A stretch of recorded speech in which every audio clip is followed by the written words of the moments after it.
Assalamualaikum warahmatullahi wabarakatuh. Selamat datang bagi para peserta seminar Anakku Zoom siang ini. Semoga semuanya dalam keadaan sehat walafiat ya. Hari ini kita akan kembali ngobrol dengan Profesor Dr. Hardiono D. Pusponegoro, spesialis anak, konsultan, mengenai topiknya mengenai terapi autisme dan apa yang dilakukan di klinik Anakku CMC. Nah, tentunya ini akan menjadi sebuah topik menarik ya bagi Bapak dan Ibu sekalian. Dan nanti di tengah-tengah acara mungkin kita akan adakan polling juga. Mohon untuk kesediaannya meluangkan waktu untuk mengisi polling tersebut ya, hanya berapa detik kok, cepat. Oke. Oke, baiklah. Saya berharap kita semua dalam keadaan sehat, ada di rumah, yang bisa berada di rumah, mudah-mudahan juga tidak kemana-mana, tetap berada di rumah. Tetap mencuci tangan, tetap menjaga jarak kalaupun memang harus keluar rumah. Dan untuk nanti yang ingin bertanya, kami minta untuk mengangkat tangan ya di bagian partisipan untuk raise hand. Atau bisa juga bertanya melalui chat, tapi chatnya nanti baru akan dibuka setelah presentasi selesai. Baiklah, supaya kita langsung saja ke inti dari topik ini, kami persilahkan untuk Opa Yoni ya, Prof. Hardiono untuk memulai presentasinya. Silahkan, Prof. Terima kasih.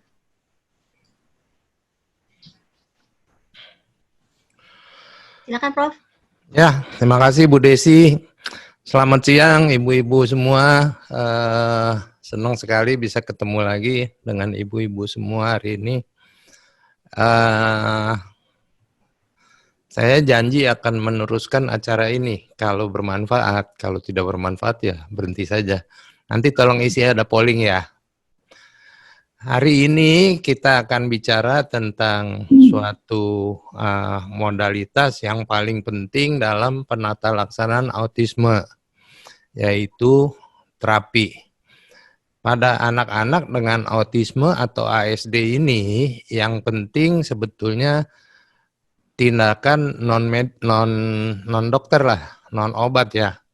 Obat itu hanya apabila diperlukan dan tempatnya sekunder.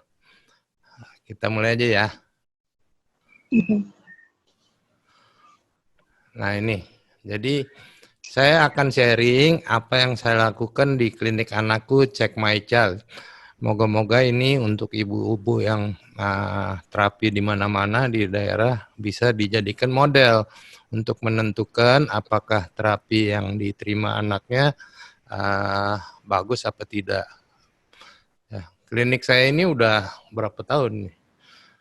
Sejak 99 jadi 20 tahun ya. Sekarang ada 6 tempat di Jakarta, ada di Surabaya, ada di mana lagi saya lupa. Yang klinik yang utama ada di Kayu Putih Selatan 74. Kita punya konsultan saraf anak yang seperti saya ada 3 orang, ada 2 spesialis anak, kemudian ada spesialis rehabilitasi medis, dan saya punya 3 psikolog anak di klinik. Terapisnya banyak nih. Terapis okupasi atau SI ada 19 orang, terapis behavior 11 orang, terapis bicara 3, dan fisioterapi 3. Ya, nah masing-masing ada fungsinya sendiri.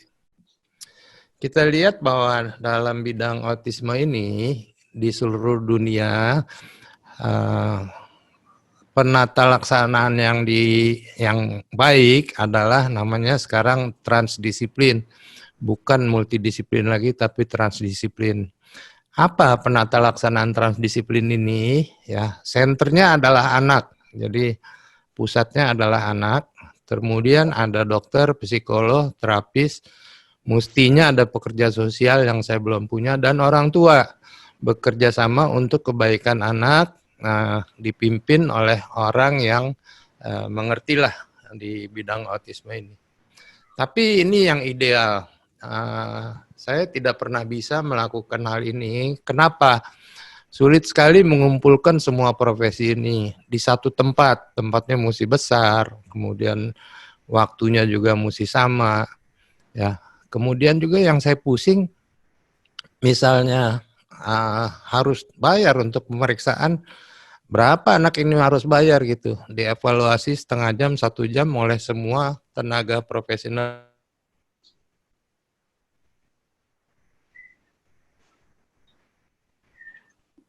Prof, suaranya putus. Yang medis ini ada dokter, psikolog, orang tua, tetap pusatnya anak. Kalau kasusnya mudah, ya dokter saja atau psikolog saja langsung dikirim ke tempat terapi. Tapi apabila kasusnya sulit, harus dirundingkan bersama-sama. Jadi ada meeting kecil lah, nanti diputuskan apa yang perlu dilakukan.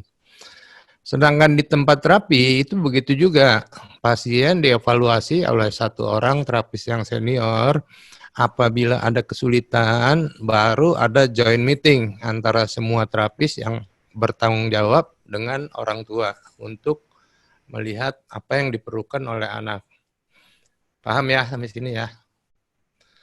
Nah, karena saya rubah gayanya tidak seperti yang ideal, saya putuskan untuk menilai kemajuan anak. Bagaimana? Ini yang harus dilakukan ibu-ibu. Jadi menurut saya salah satu kriteria terapinya berhasil adalah ada kemajuan setiap 3 bulan yang dilaporkan oleh terapis, dilaporkan oleh orang tua, dan diperiksa lagi anaknya oleh dokter. Benar maju apa tidak? Kalau tiga-tiganya sepakat maju, alhamdulillah kita bisa lanjut ke tahap berikutnya. Tapi apabila tidak sesuai atau anaknya stuck, tidak maju, itu kita mesti bikin meeting antara dokter dengan terapisnya. Ya, jadi tiap 3 bulan ada laporan dan tiap 3 bulan harus ke dokter atau ke psikolog untuk dicek kemajuannya. Ya, itu pentingnya kontrol tiap 3 bulan. Nah, apa yang kita kerjakan di klinik? Biasanya kalau di klinik, di tempat dokter itu, kita akan mulai dengan adanya kecurigaan ASD. Kadang-kadang anak umur 1 tahun, bahkan kurang dari 1 tahun, itu sudah memperlihatkan gejala-gejala yang mencurigakan, tetapi belum bisa didiagnosis sebagai ASD. Kriterianya tidak memenuhi. Misalnya yang sering saya lihat tuh anaknya agak cuek, umur 10 bulan. Yang penting lagi anaknya tidak mau menunjuk begini ya, ada sesuatu yang jauh. Kemudian juga kontaknya susah dan dipanggil juga cuek saja biasanya. Dia mulai suka muter-muter roda, mulai suka deret-deret mainan. Apakah ini pasti otis? Belum tentu, tapi sudah harus diwaspadai bahwa anak-anak ini sudah mulai ada gejala. Kemudian screening. Screening biasanya dilakukan umur 18 bulan. Standar screening itu harusnya dengan kuesioner MCAT yang paling mudah dilakukan. Nanti kita akan siapkan formulir-formulir screening ini di web anakku.id ya. Jadi ibu-ibu yang jauh yang ingin bertanya apakah anaknya autis apa tidak bisa mengisi screening tersebut. Dan selanjutnya setelah screening itu ada diagnosis. Jadi diagnosis harus ditegakkan oleh dokter atau oleh psikolog, bukan oleh terapis. Ya, kita diagnosis dia autis atau bukan. Kan banyak keadaan-keadaan yang mirip dengan autis ya. Misalnya anak yang kurang pinter, misalnya anak namanya gangguan bahasa, ekspresif, reseptif juga bisa, telat bicara, dan lain-lain. Masih banyak keadaan yang mirip.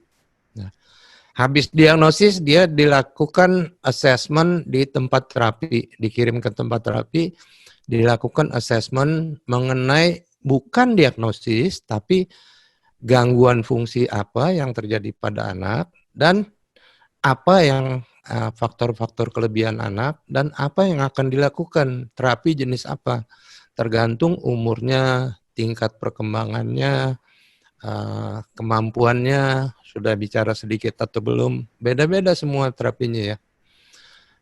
Dokter setelah diagnosis ini akan melakukan pengobatan apabila misalnya ada penyakit penyerta. Sebagian anak ini disertai epilepsi, sebagian anak ini disertai misalnya gangguan tidur. Nah, itu akan diperiksa oleh dokter, kalau perlu diberi obat. Kalau tidak, dia hanya terapi saja. Setelah terapi bagus, anak ini sekitar 3-4 tahun bisa masuk sekolah transisi namanya. Persiapan dari terapi masuk ke sekolah biasa atau sekolah inklusi. Ya. Ini ada ini lagi keluar nih, bentar. Kecoret lagi. Bentar, ini ada coretan keluar. Nah, untunglah di tempat kita, ini sebagian besar anak dapat didiagnosis sebelum umur 5 tahun. Saya bilang kalau umur sudah 5 tahun belum bisa bicara, baru mulai terapi, itu hasilnya akan sangat tidak bagus. Ya. Di tempat kita bisa didiagnosis 2-3 tahun. Ini sangat bagus. Bahkan saya tanya atau lihat paper-paper laporan dari luar negeri, mereka baru didiagnosis kira-kira umur 5 tahun ya. Kenapa? Kalau di luar negeri kan jenjangnya panjang. Mesti ke dokter umum, mesti ke dokter anak, mesti ke dokter saraf anak, baru selesai. Dan kebanyakan teman-teman saya di luar negeri itu tidak bekerja bersama antara dokter dengan terapis. Jadi dokter hanya masalah diagnosis dan penyakit, habis itu kirim ke tempat terapi, udah lepas ya. Nggak tahu progresnya bagaimana. Itu terjadi di mana-mana. Mengenai diagnosis, kita kan sulit. Kalau mau diagnosis, mau ketemu saya, mesti antrinya entah berapa bulan gitu. Jadi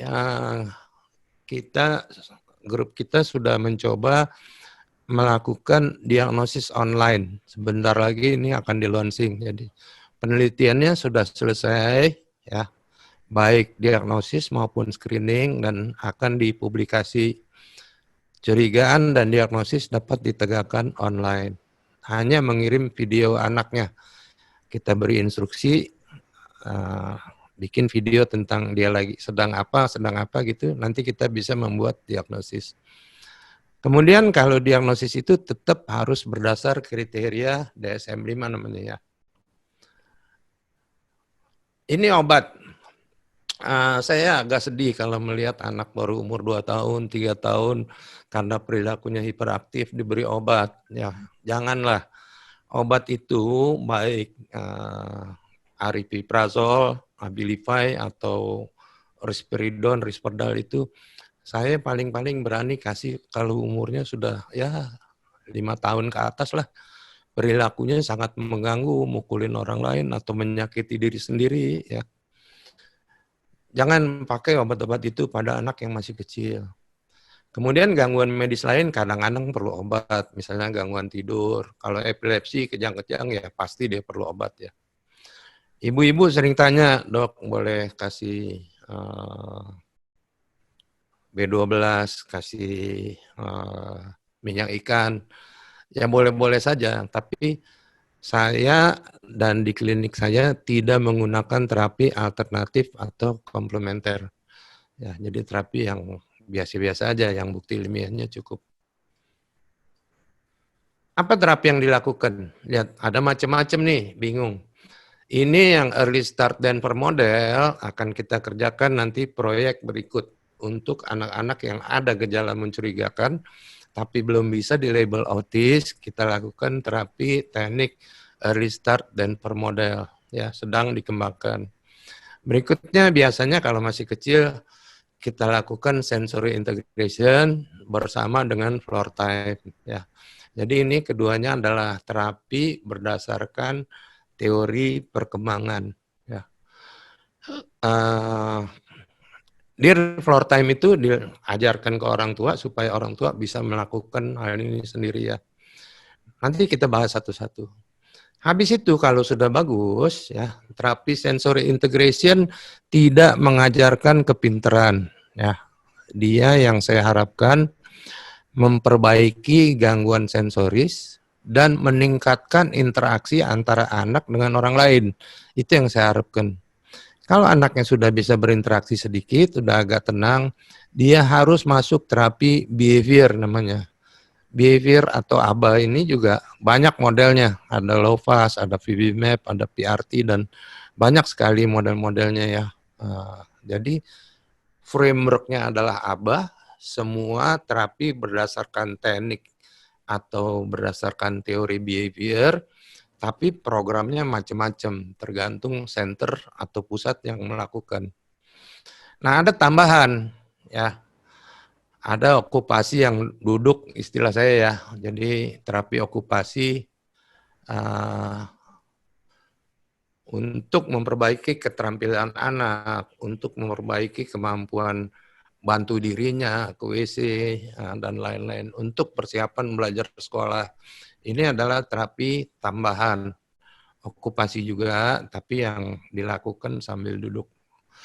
Kemudian ada terapi fisio. Kadang-kadang anak ini hipotonia namanya, badannya lemes gitu ya, kurang kuat, itu kita lakukan sedikit fisioterapi lah.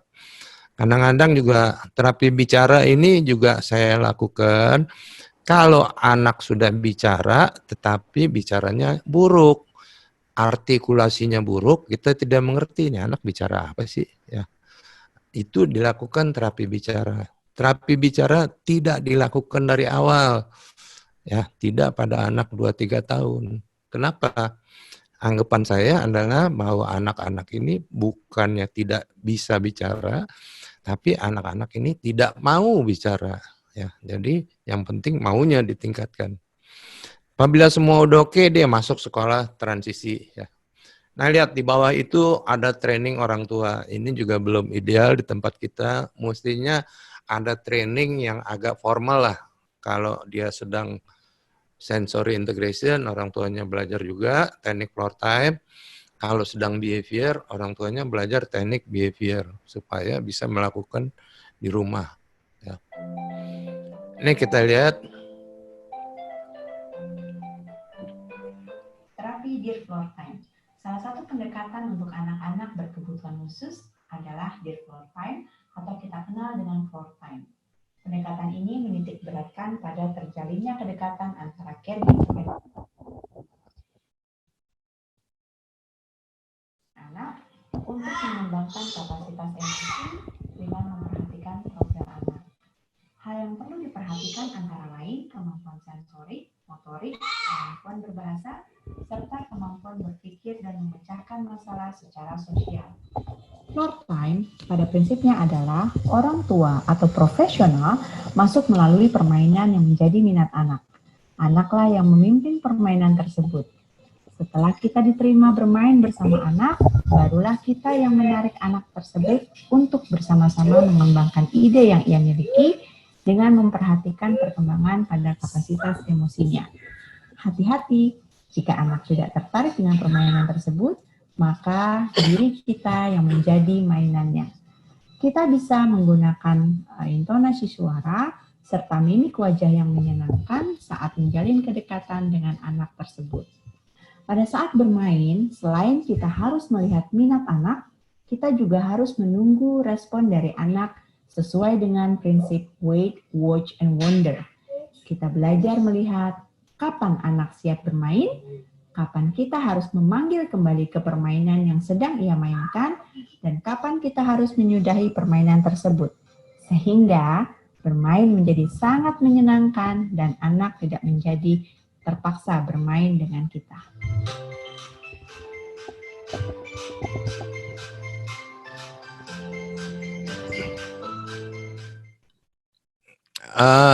Itu tadi adalah Ibu Dewi namanya, dia certified DIR trainer, mengajarkan teknik DIR atau floor time kepada ibu-ibu untuk dilakukan di rumah ya. Kita lihat lagi yang lain. Tapi sensori integrasi adalah adanya reaksi kurang atau berlebihan terhadap rangsangan sensoris dari luar.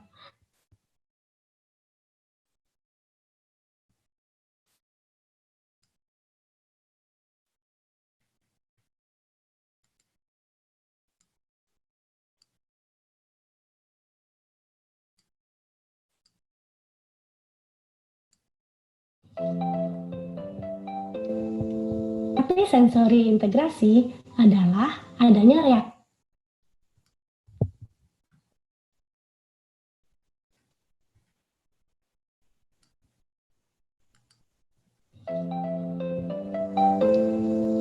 Terapi sensori integrasi adalah adanya reaksi kurang atau berlebihan terhadap rangsangan sensoris dari luar, dan salah satu gejala yang menjadi dasar diagnosis autis. Seumur hidup kita, panca indera kita selalu terpapar pada rangsangan sensoris. Misalnya, apa yang kita dengar, kita lihat, kita rasa, sentuhan, penciuman, dan lain-lain. Anak yang bereaksi berlebihan terhadap suara akan sering menutup telinganya atau marah bila mendengar suara tertentu. Adapun anak yang kurang bereaksi dengan suara tidak menoleh bila dipanggil namanya.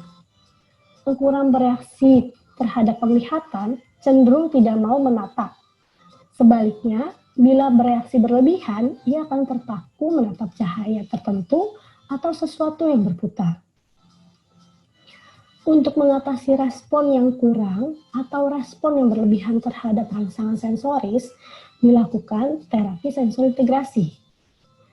Terapi sensori integrasi atau terapi SI sangat baik dilakukan pada anak yang masih kecil, kira-kira umur 1,5 sampai 3 tahun.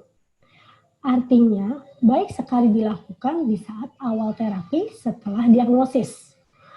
Anak berumur 1,5 sampai 3 tahun belum dapat duduk belajar seperti yang dilakukan pada terapi behavior.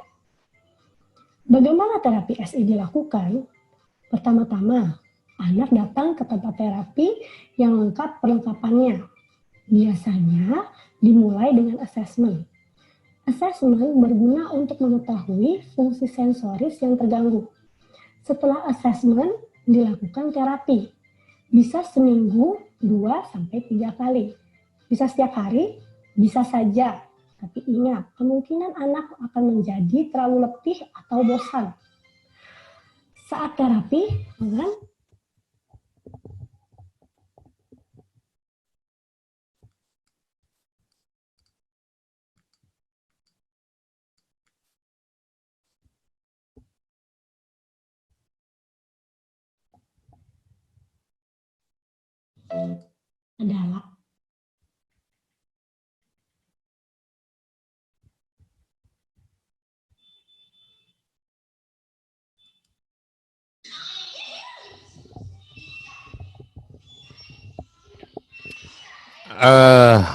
ya minta maaf videonya putus sedikit. Ini dia ada variasi dari teknik sensori integrasi, kadang-kadang terapisnya kreatif. Ini buat saya menyenangkan sendiri, menyenangkan sekali nih.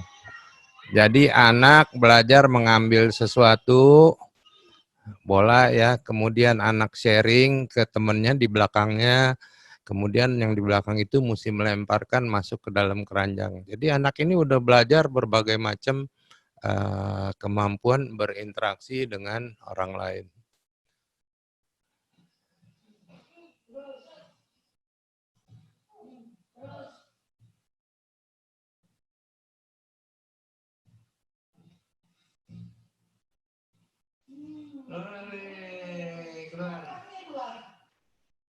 Lihat bagaimana senangnya anak ini belajar teknik sensori integrasi, merangkak, masuk terowongan.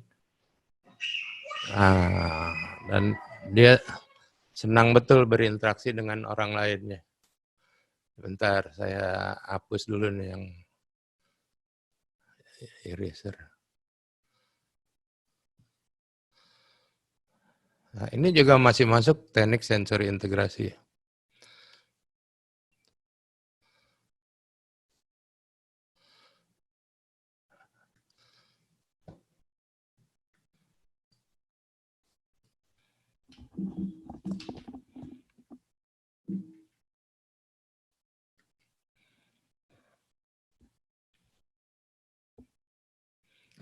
Bentar ya.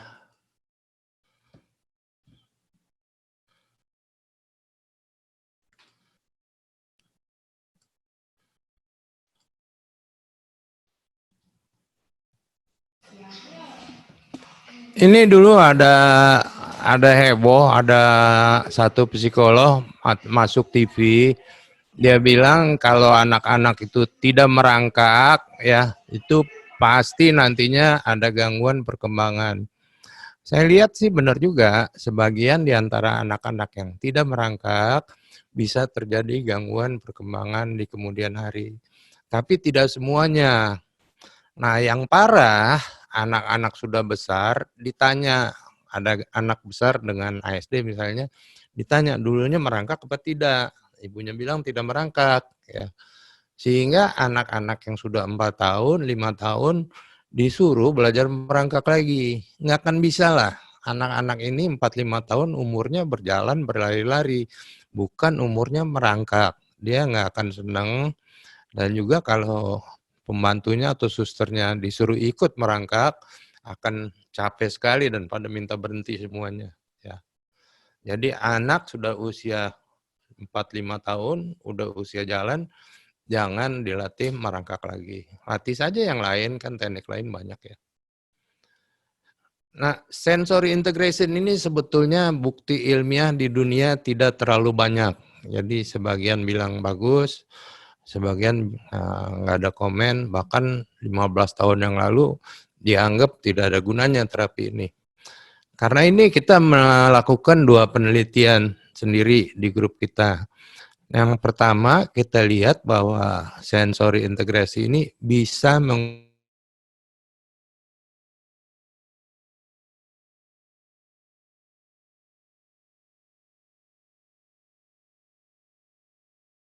saya ingin tahu bahwa apakah terapi sensori integrasi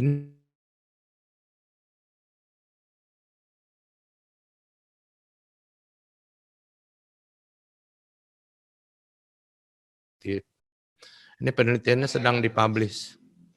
Ini saya juga belajar.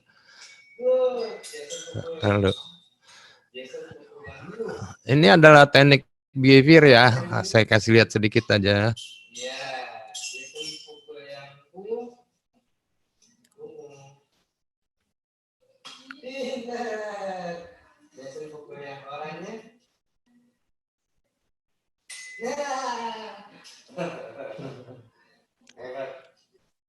Jadi yang penting pada teknik behavior menurut saya adalah reinforcement.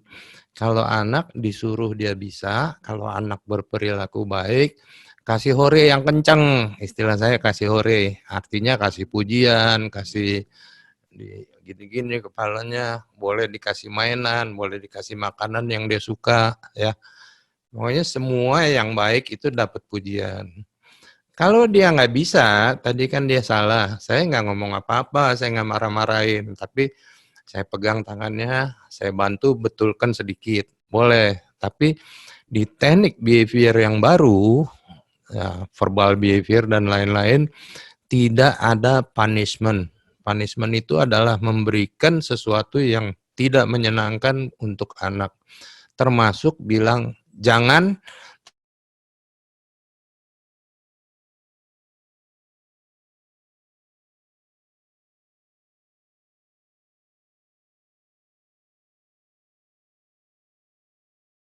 Itu udah teknik behavior yang menurut Lovaas. Dulu yang pertama kali mengeluarkan program ini adalah Lovaas. Lovaas masih pakai punishment, masih pakai tidak-tidak, sehingga waktu itu dikhawatirkan bahwa anaknya jadi seperti tanda petik agak seperti robot lah. Cuman teknik behavior yang baru sekarang, verbal behavior dan yang lain-lain udah jauh lebih maju ya, lebih menyenangkan, bisa di-deliver dengan cara bermain-main sedikit ya. Jadi semua terapi yang susah-susah yang Ibu lakukan itu, yang paling penting adalah hore kalau anaknya bisa melakukan sesuatu. Nanti kita ada sesi sendiri tentang terapi behavior ini. Ini juga anak mesti belajar. Okupasi terapi merupakan bentuk terapi yang banyak melibatkan aktivitas gerak halus atau bagian tangan yang dapat dimulai dari gerakan bahu, siku, pergelangan tangan, hingga ke jari-jari. Keluhan utama yang dirasakan orang tua untuk mengikuti terapi okupasi biasanya dikarenakan berhubungan dengan kemampuan aktivitas tangan yang belum optimal. Misalnya dalam memegang objek, memegang pensil, gerakan tangan yang tidak luas, lambat dalam menulis, ataupun hasil tulisan yang tidak baik. Agar terapi optimal, haruslah memperhatikan proses kaidah perkembangan tangan itu sendiri. Bisa dimulai dari kemampuan meraih, menggenggam, melepaskan, koordinasi dua tangan, hingga keterampilan jari-jari. Kemudian, terapi OT dapat diberikan ketika anak sudah dapat meregulasi diri, sehingga ia lebih siap untuk duduk lama, memiliki atensi, dan melakukan aktivitas yang membutuhkan koordinasi gerakan tangan itu sendiri. Jadi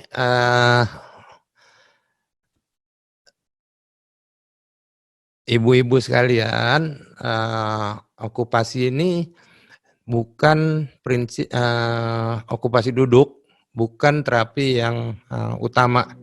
Terapi utama tetap SI dan behavior. Terapi okupasi dia membantu, terutama kalau anaknya sudah mau sekolah. Ya.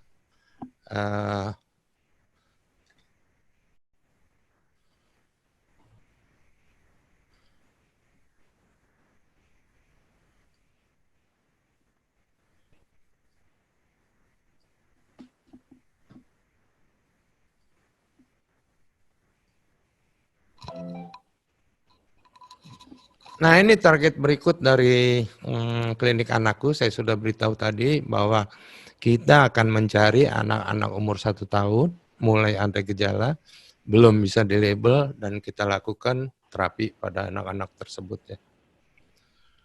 Jadi terapinya banyak, ibu-ibu bingung nih, yang mana yang mesti saya ikuti ya.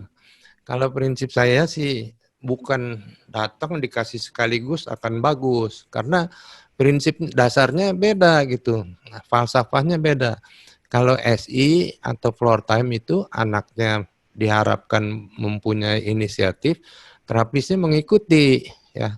Sedangkan kalau teknik behavior itu anaknya terapisnya mengajarkan sesuatu, anaknya mesti menurut ya. Ini perbedaan ini akan membuat anak kadang-kadang bingung dan menangis. Biasanya dia tidak suka terapi behavior yang tidak menyenangkan, mesti duduk belajar ya.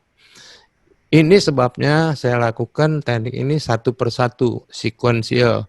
SI dulu, baru behavior ya. Cuma problemnya kalau anak udah 4 tahun belum bisa bicara ya, baru datang pertama kali. Nah, saya bingung juga nih, mau disuruh SI dulu beberapa bulan, habis waktunya. Udah keburu umurnya 5 tahun belum bisa apa-apa gitu. Dalam keadaan ini kadang-kadang kita lakukan terapi bersama-sama. Pertanyaan berikutnya, setelah terapi anak bisa sekolah apa tidak? Nah, kita masukkan dulu ke sekolah transisi. Sekolah anakku persiapan buat sekolah ya. Habis itu dia masuk sekolah normal atau sekolah inklusi. Kadang-kadang juga sekolah khusus, kadang-kadang dia perlu homeschooling. Biasanya yang menentukan apakah anak bisa masuk sekolah apa tidak, sekolah normal atau inklusi, nomor 1 IQ-nya. Sebagian kecil di antara anak-anak ini IQ-nya juga kurang bagus ya. IQ-nya kurang lah. Kalau IQ-nya kurang dari 70, itu sudah masuk ke kriteria disabilitas intelektual ya. Anak biasanya harus sekolah khusus. Problemnya sulit menilai IQ pada anak-anak dengan ASD. Kalau anaknya lagi nggak mau kontak dengan psikolognya, ya nggak bisa dites IQ gitu. Jadi memerlukan teknik-teknik tertentu untuk menilai IQ anak. Kemudian juga anak boleh bisa sekolah, 1 IQ kurang dari 70, sekolah khusus. 2, berat ringannya ASD. Apabila sangat berat, tidak mau berinteraksi ya, atau perilakunya juga sangat buruk, sangat negatif, dia tentunya tidak diterima di sekolah ya. Dan apakah anaknya mau belajar apa tidak. Ya. Ini harapan saya nih, jadi kita punya banyak tempat training atau tempat terapi yang bagus. Ya, pusat autis yang bagus. Sekarang situasinya tempat terapi autis sudah banyak sekali, di mana-mana ada. Bahkan istilah saya di tiang listrik juga ditempel tuh, terima terapi autis di rumah gitu ya. Nah ini orang tua harus sensitif, harus mengerti tempat terapi yang baik dan mengerjakan hal-hal dengan benar, bukan yang nggak benar gitu. Ya, kemudian kita juga perlu sekolah-sekolah untuk autis. Dulu kan namanya SLB, buat anak disabilitas intelektual. Sekarang sebagian besar sekolah SLB itu diisi oleh anak-anak dengan autis atau ASD. Ada cita-cita lagi yang satu yang saya inginkan adalah mendirikan pusat pelatihan terapis behavior. Ya. Terapis behavior sumbernya biasanya dua yang bagus. Satu sarjana psikologi, dua sarjana pendidikan. Ya, dan ini belum diatur ketat sehingga kita masih mungkin membuat tempat-tempat training untuk terapis behavior. Ya. Kalau SI okupasi harus masuk ke akademi atau pendidikan D3 okupasi. Kalau fisio juga begitu, ada sekolahnya. Kalau bicara juga ada sekolahnya. Jadi tidak bisa sembarangan kita melatih terapisnya. Tapi kalau yang behavior itu kesempatan masih terbuka dan ini juga sudah kita rintis mendirikan pusat-pusat terapi behavior. Terima kasih ibu-ibu dan juga terima kasih pada teman-teman saya, tim medis anakku, kemudian tim terapis anakku yang menurut saya sih canggih-canggih dan bekerja dengan benar. Kemudian anakku media juga yang membantu menyebarluaskan tentang autis ini.